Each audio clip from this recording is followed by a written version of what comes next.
nuestras redes sociales. En Twitter, @RCR750. La radio que se ve. Un lugar de encuentro para el talento venezolano, dentro y fuera de nuestro país. Continuamos por todos los medios con Mingo. Otro nivel.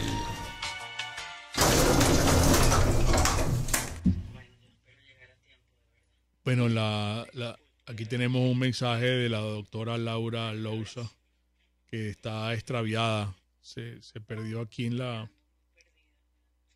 Sí. Ya.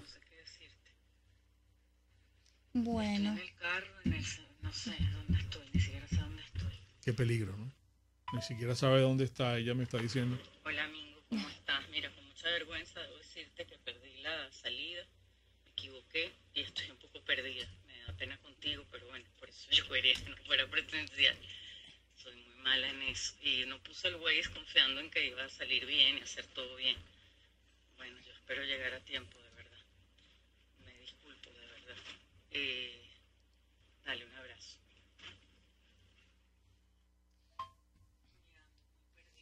Anda muy perdida, eso me mortifica.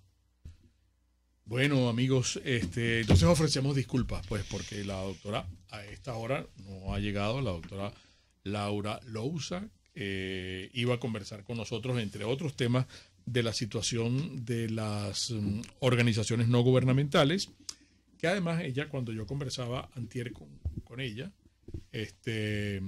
nos decía que eso no atañe única y exclusivamente a las ONG, sino también a todo lo que significa, que lo hablamos con Mirla Pérez, con la doctora Mirla Pérez, lo hablamos en una oportunidad, que esto atañe, esta cuestión que están haciendo esta gente, a todas las agrupaciones, al derecho de asociarse. Cómo pone en riesgo el derecho a asociarnos que tenemos todos los venezolanos. Una ley que ya fue aprobada en primera discusión, ¿no? En la asamblea de Maduro, ¿no? En la asamblea 2020. Pero lo que se me ocurre, Mingo, un poco también para saber y orientarla, voy a llamar a la doctora Lousa. Aquí está grabando otro audio. Yo creo que debemos llamarla y así terminar. ¿Tú sabes qué pasa? Que a veces ubicarse en Venezuela a través de GPS, del Google Map, yo prefiero la vieja escuela de nuestras direcciones a la criolla. Tú sabes que donde vivo yo, hay mucha gente que me pide, mándame la ubicación, y no la da. No, da hasta los alrededores, pero no llega a la calle específica donde vivo yo. Vas a tener que pedirle a Google que llegue hasta tu calle. No, prefiero que no. Prefiero que no. Estoy muy feliz de que la gente no llegue a mi casa dando esa dirección. Yo prefiero también mis direcciones a la antigua. A la antigua. ¿Cómo hacía la gente antes, mujer? Porque hay que ver la cantidad, es que tú te has dado los nombres cuenta, de las calles de Caracas. Los nombres, no, y que tú te has dado cuenta que antes no había celular. Dependíamos de los monederos que no funcionaban. Había una cantidad de cosas que hoy en día tú sueltas a un muchacho de esta generación y lo sueltas sin un celular en el centro de Caracas, sabrá moverse, sabrá llegar como llegábamos nosotros, que llegábamos casi que por intuición, con las explicaciones que nos daba la familia. Qué cómico que el otro día tú me señalaste una caseta de CanTV. Hombre, esos teléfonos funcionarán. Un monedero, porque están allí. Están allí, pero no había nadie. No, y habría que probar, bajarse para ver si... Claro. ¿Te acuerdas que hubo después, cuando no eran monederos, era con una tarjeta telefónica que comprabas y la pasabas por el monedero? Pero... Creo que fue en Londres que hicieron un trabajo de repotenciarlas, pero como objetos decorativos, pues, ¿no? Sí. Creo que son bellas. Sí, no, claro. La verdad es que son como las icónicas. De Londres, no. Las de Londres, los de acá son. Las de acá están todas. De hecho, en mi calle hay unas y están todas caídas. Da mucho dolor ver el deterioro, ¿no? De esos teléfonos que deben haber costado su platica. A lo mejor debería haber algún artista plástico que las agarre y las no, ya va a llegar. No, porque no podemos repetir lo que hicimos el viernes pasado antes de irnos de carnaval.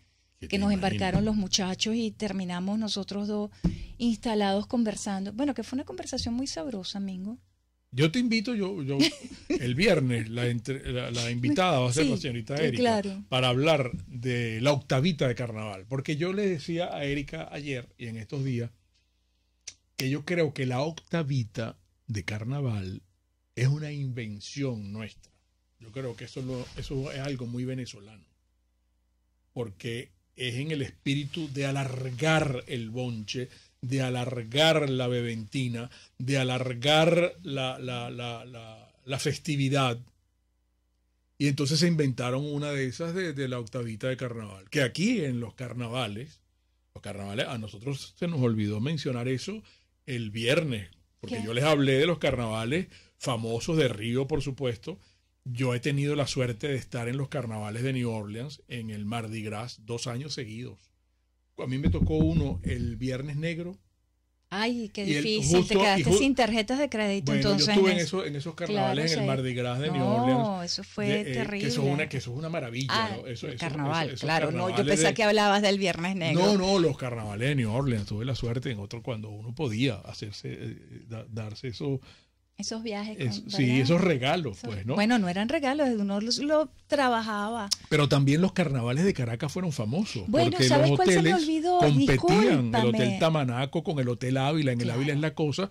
Y entonces tú tenías aquella maravilla que venían invitados internacionales y las orquestas nacionales que competían. Porque claro. déjame decirte que Aldemaro Romero tenía su orquesta. Y tenía su orquesta Chucho Zanoja. Y los melódicos vinieron después de la Villo, mucho después, hasta el maestro Villo fue uno de los propulsores de la orquesta de Renato Capriles. Pero entonces competían y estaba Daniel Santos y venía Celia Cruz y venían unos artistazos para los carnavales de Caracas. Eran unos super carnavales. Sí. Pero a mí se me olvidó el de los próceres. Claro, que también. Mencionar el de los próceres, que parece que hubo también allí, celebraron carnaval y hubo carrozas y hubo parques acuáticos. Sí, ahorita esta gente hizo de los próceres un lugar para celebrar el carnaval. Pero llegó la doctora Laura Loza, gracias a... Cuéntenos, doctora, ¿dónde se metió? ¿Por qué se perdió?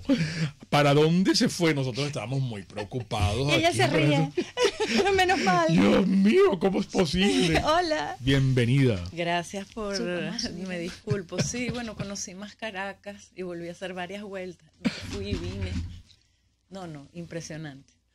¿Te pasaste de la salida del paraíso? Me pasé la salida del paraíso, me regresé del otro lado, después no sé dónde fui a parar, algo que se llama el cementerio, di la misma vuelta varias veces. Caramba. Recorrí un túnel que no conocía o sí conocía, pero no sé bien, y bueno, o sea, fue todo muy loco. Claro. Y me perdí porque llegaba un momento sí tuve que poner el Waze y no llegaba, ya no sabía dónde estaba. Claro. Pero me perdí hasta con el Waze. Mira, Julio, ¿por qué no? Si quieres hacemos la pauta de publicidad, cumplimos para darle más tiempo, los últimos minutos a la doctora Loza para que pueda... Pero por eso yo no quería venir así, sino online, porque tenía como un presentimiento, pero a lo mejor me lo creé yo, como dices por ahí. Claro. No. De verdad, mucha pena. Podemos programar otra. Siempre me equivoco cuando es la salida de La Paz, eso del paraíso. Hay como dos, nunca sé cuál es. Ay, no, perdón. Claro. Vamos a identificar y en breve la doctora Laura Loza, en momentos. Un espacio para formar la nueva opinión pública venezolana. Por todos los medios. Conmigo.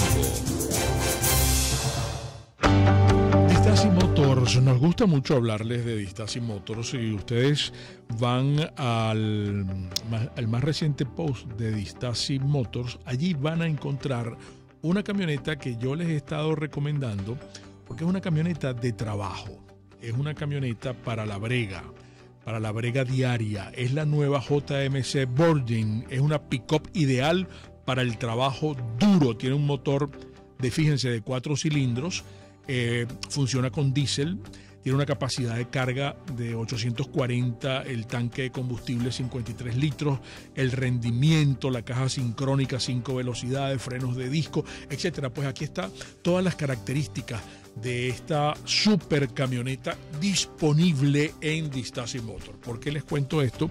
porque Distasi, que toda la vida hemos sabido es concesionario y taller Honda, pues ahora también es concesionario autorizado JMC, y una muestra de esto es esta camioneta pick-up que nosotros les estamos recomendando.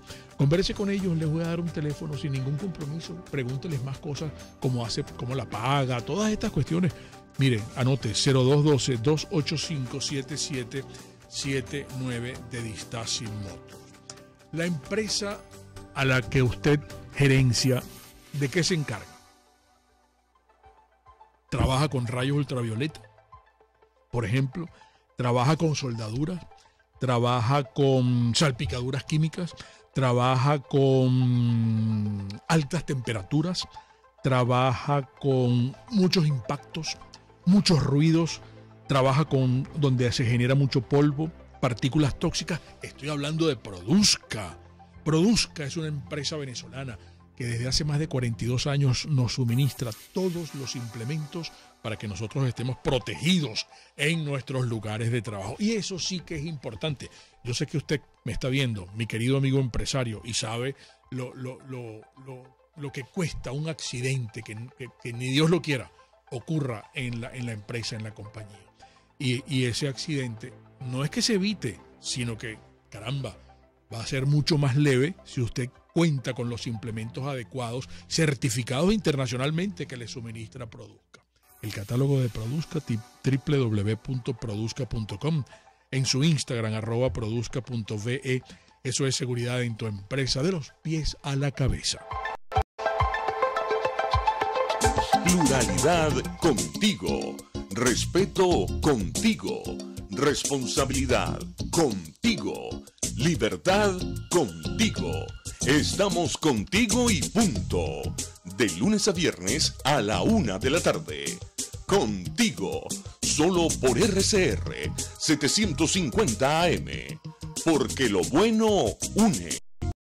Un periodista espontáneo, frontal, observador, inconforme, con mucho que decir y escuchar.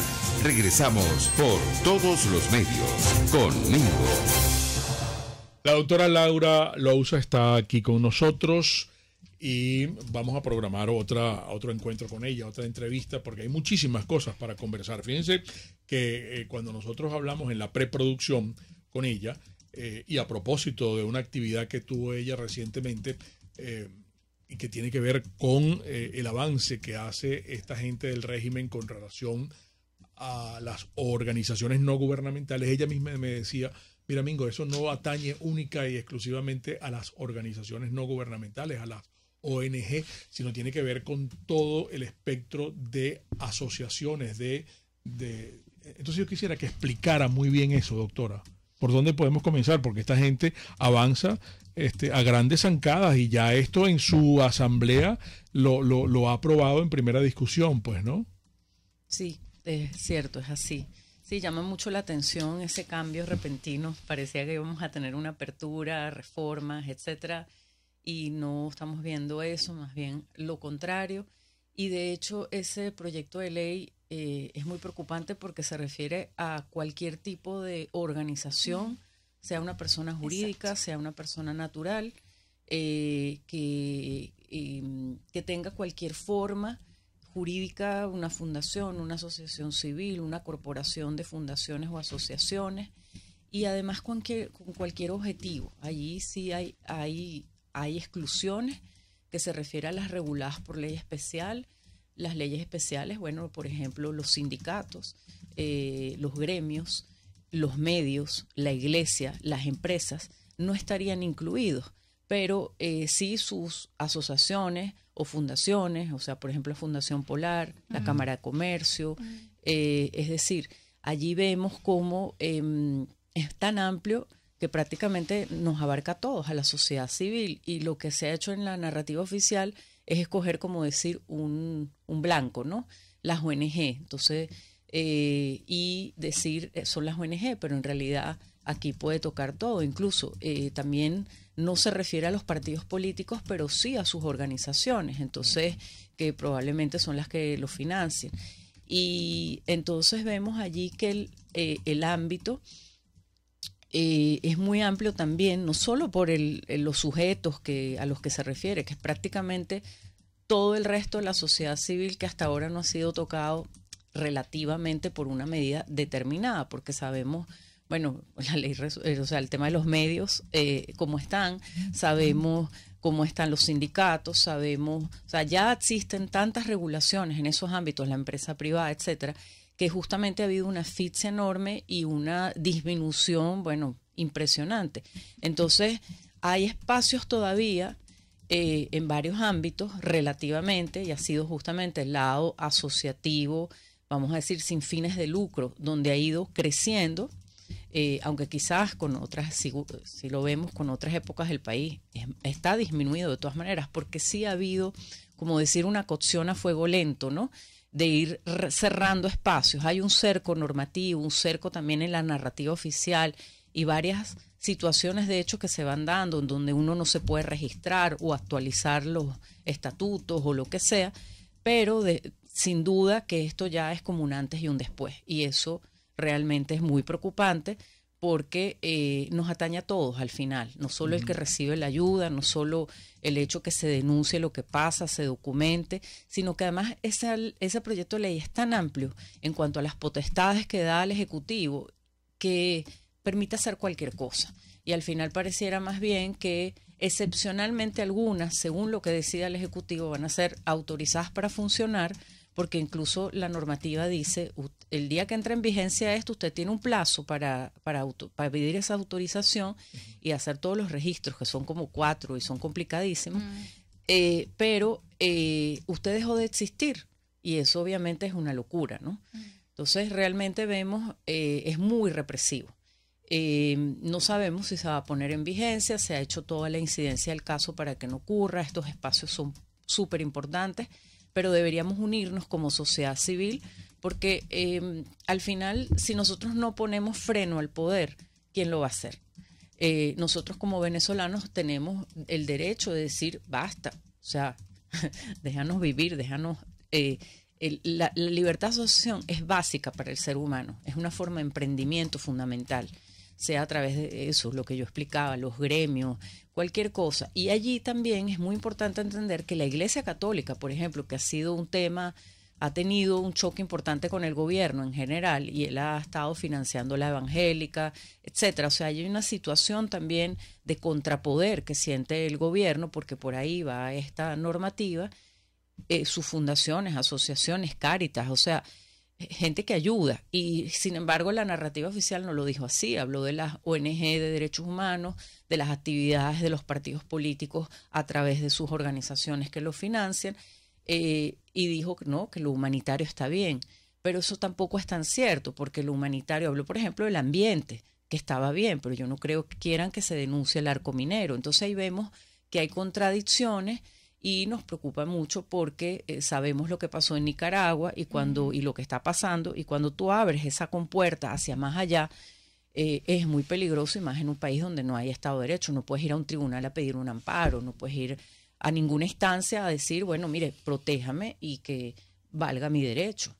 Se trasluce mucho la preocupación suya por lo que está describiendo, y precisamente nos gustaría preguntarle si es descabellado asomar la posibilidad que debemos vernos en el espejo de Nicaragua, donde al frente de la gestión de allá hay un violador y un loco, pues un desquiciado, y hemos visto lo que ha ocurrido, pues hasta quitarle la nacionalidad a 222 nicaragüenses que en España le han ofrecido. Creo que ahora hay 2 países más que están ofreciéndoles también asistencia, porque por una cuestión que no tiene ni pie ni cabeza. Entonces, la iglesia que usted ha mencionado también, los sacerdotes han sido perseguidos, están encarcelados. Leíamos este fin de semana y en estos carnavales la manera como han vivido los que salieron de las cárceles de allá, cómo ha sido la tortura que han vivido, tratos crueles, degradantes.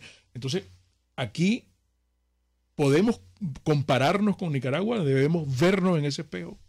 ¿O es descabellado? No, no es descabellado. De hecho, nosotros desde Acceso a la Justicia hicimos un análisis el año pasado, está publicado en la página, en nuestra sección de publicaciones e investigaciones, de la ley nicaragüense que llevó a lo que está viviendo Nicaragua, comparado con el proyecto de ley de cooperación internacional, que es un proyecto que sigue en la Asamblea, que no ha llegado a primera discusión y que era lo que supuestamente iba a salir el año pasado. Y el resultado fue que era muy similar. En ese proyecto de ley lo que se castigaba y controlaba de alguna manera era el financiamiento internacional.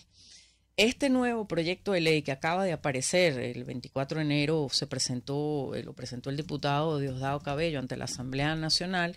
Ese proyecto de ley nuevo es peor que aquel, porque lo que hace es que primero es más amplio en cuanto a las potestades que da, luego pide muchísimos más requisitos, pone un registro detrás de otro y una autorización detrás de otra, pero o sea, es imposible de cumplir y más en un estado fallido, pero no es eso, sino que es que ni siquiera en un estado eficiente, es obvio que da pie a la absoluta arbitrariedad y discrecionalidad a quien yo le voy a dejar trabajar. Y lo que es interesante es que dice, bueno, para que ustedes no crean que es que pueden trabajar clandestinamente, que es un tiempo pasó en Nicaragua, o ustedes crean que pueden trabajar sin registrarse o sin venir para acá a hablar conmigo para que yo les diga que los autorice de alguna manera. Una tiranía total. Total. Ustedes desde el día que entra en vigencia esa normativa, ustedes no existen. Ahora es interesante, y claro, tienen un tiempo para existir y venir para acá. Y ahora ahí lo interesante es, y entonces no se castiga el financiamiento internacional de manera directa, sino que lo que se hace es que la persona como tal, la persona jurídica, llámese ONG, llámese, y es muy interesante porque además llama a todas. Vecinos, ¿no? También, sí, o sea, las llama todo, las llama a todas ONG, esa es la otra peculiaridad. Y entonces caemos también ahí justamente en una falsedad de creer que a él le toca y a mí no, o sea, divide y vencerás, cuando en realidad aquí estamos todos, porque es una cosa que da pie a que cualquier día uno dice algo, le molestó a un funcionario público y te pueden aplicar la normativa perfectamente, porque es tan amplia que permite cualquier cosa y casi cualquier organización, y sobre todo en un país donde no hay Estado de Derecho y justamente este tipo de cosas se interpretan de una manera amplia cuando debería ser al revés, ¿no? Porque a lo que afecta a nuestros derechos tiene que la autoridad más bien restringirse. Aquí no. Entonces es una normativa muy peligrosa. No sabemos si es para asustar y después sacar la otra. Puede ser una estrategia del poder. Pensamos que puede ir por ahí, pero la otra no es buena. La otra es Nicaragua. Lo que pasa es que la otra te dice, bueno, yo como Estado voy a controlar el financiamiento internacional, voy a crear un fondo donde todo tiene que pasar por mí. Y entonces, y usted mientras tanto, bueno, se tiene que registrar y tal para acceder a esos fondos. Entonces, esa captura, vamos a decir, de los fondos, y si usted recibe fondos directamente, obviamente ya ahí, pues, será castigado. Entonces, obviamente las dos son muy malas porque toca justamente ese financiamiento internacional, que es lo que vive prácticamente la mayoría de los organismos, gremios, sindicatos, y aunque no se les aplique directamente medios, partidos políticos, justamente ahí está la manera de aplicárselo, la iglesia y todo el tema obviamente humanitario que es fundamental en Venezuela y casi, vamos a decir, toda la sociedad civil, porque justamente en Venezuela no se está produciendo, no hay una empresa privada realmente que tenga sobre todo un excedente tal como para ayudar a los demás. Igual lo hay, o sea, hay ayudas, pero obviamente muchas veces también financiadas internacionalmente. Entonces es otro escenario que tampoco es bueno, puede ser más lento, puede ser menos aparentemente, pero en Nicaragua en 2-3 años pues acabaron hasta con la Academia de la Lengua, o sea, me explico. Entonces aquí ojalá, de verdad, nosotros lo que esperamos, porque esto no es malo nada más para las ONG y particularmente las de derechos humanos, que son las que el régimen considera que hacen actividad política y así lo ha expresado, sino que es malo para todos. Es como ir hacia otro lado del país. Eso se comprende en su real dimensión, porque a veces, como usted ha explicado muy bien, nos atañe a todos, a la sociedad civil, pero el régimen ha muy hábilmente penetrado todos los órdenes de la vida nacional. Entonces, ¿cómo logramos ese contrapeso? ¿Cómo nos oponemos? Porque los partidos, delegamos en los partidos políticos. ¿A dónde quiero llegar? ¿Siente usted que hay la suficiente organización de la sociedad civil como para con un solo bloque, un momentico, las cosas no son por allí, usted se detiene aquí porque nosotros somos los que mandamos, nosotros los ciudadanos? ¿Cuándo nosotros vamos a asumir ese rol, Laura, que veo que usted lo describe muy bien, pero siento que hay ese vacío? Sí, yo creo que no, efectivamente no hay esa conciencia, porque también ha habido toda una narrativa oficial, que nos llegue o no, está allí y Venezuela se arregló, y aunque todos sabemos que no es así, lo vivimos y lo volvimos en el bolsillo, que a veces es lo que más duele, al final del día es muy difícil aceptar ciertas cosas, y sobre todo cuando uno ha sufrido tanto, que es lo que ha pasado en nuestro país. Uno dice, bueno, yo quiero estar tranquilo, y eso es súper humano, súper válido. Todos queremos estar tranquilos, queremos tener una vida normal y no meternos en problemas. Obviamente, eso es la naturaleza humana y es súper respetable, ¿no? Pero es también verdad que justamente yo creo que es una oportunidad para darnos cuenta que si seguimos haciendo, así como el régimen sigue haciendo lo que tiene haciendo hace más de 20 años, que es esta cocción a fuego lento, avanza, después retrocede, pero igual avanzó 2 pasos más, y ahí hemos ido cada vez estando peor y más cerrados, correcto, y más cercados también. Es entender que mientras nosotros como ciudadanos no le digamos hasta aquí, o sea, yo te acepté esto, yo te acepté aquello, yo negocié esto, la misma empresa privada, o sea, estuvo en una actitud de fe de cámaras, de apertura, de relativamente, pues de ok, vamos a hacerlo, entonces, bueno, hay que poner límites. El sistema jurídico de un país no está compuesto nada más por una norma y por el Estado que la aplica. Es la cultura del ciudadano, claro, que exige, y eso está súper documentado, es algo académicamente comprobado, y obviamente que es un camino difícil, pero hay maneras. Quien pueda hacerlo, además de acercarse al poder y decir, mira, ok, usted quiere ganar las elecciones, porque al final creo que también hay que no perder de vista lo que está pasando en el país ahorita, lo que va a pasar. O sea, hemos visto, eso es otra cosa que hemos estado viendo, ha habido un patrón todos los años preelectorales, desde 2005, que ya el chavismo había perdido y estaba Chávez, mucha popularidad, y las elecciones eran en 2006, ha salido un proyecto como este. El primer proyecto de ley de cooperación es de 2005. Ha salido algo que va contra las ONG, pero más que todo no es contra las ONG, sino contra el financiamiento internacional. Entonces yo creo que en realidad ese es el objetivo, y lo más probable es que vaya por ahí, pero eso no es poca cosa, porque esa ley de cooperación también se aplicaba a toda la sociedad civil sin fines de lucro. De hecho, eso se explicó, y hay una providencia que está vigente, que habla de un registro ante la Oficina Nacional de Delincuencia Organizada y Financiamiento del Terrorismo, que al final del día se logró parar porque hay un dictamen que emitió la ONU, pero esa providencia está ahí. De hecho, esta nueva ley, este proyecto de ley lo recoge. La ley de cooperación no la recoge, pero está la providencia, que está vigente, y en cuanto haya la ley, la van a aplicar. Y esa providencia, en su momento, se firmaron más de 700 organizaciones, un comunicado, más de 250 personas, quedó, todo el mundo se veía retratado ahí, quedaba súper claro, más en el campo humanitario, incluso a nivel cultural también, que es un campo que se está moviendo con financiamiento internacional, porque la gente no tiene el poder adquisitivo para ir a ciertas cosas.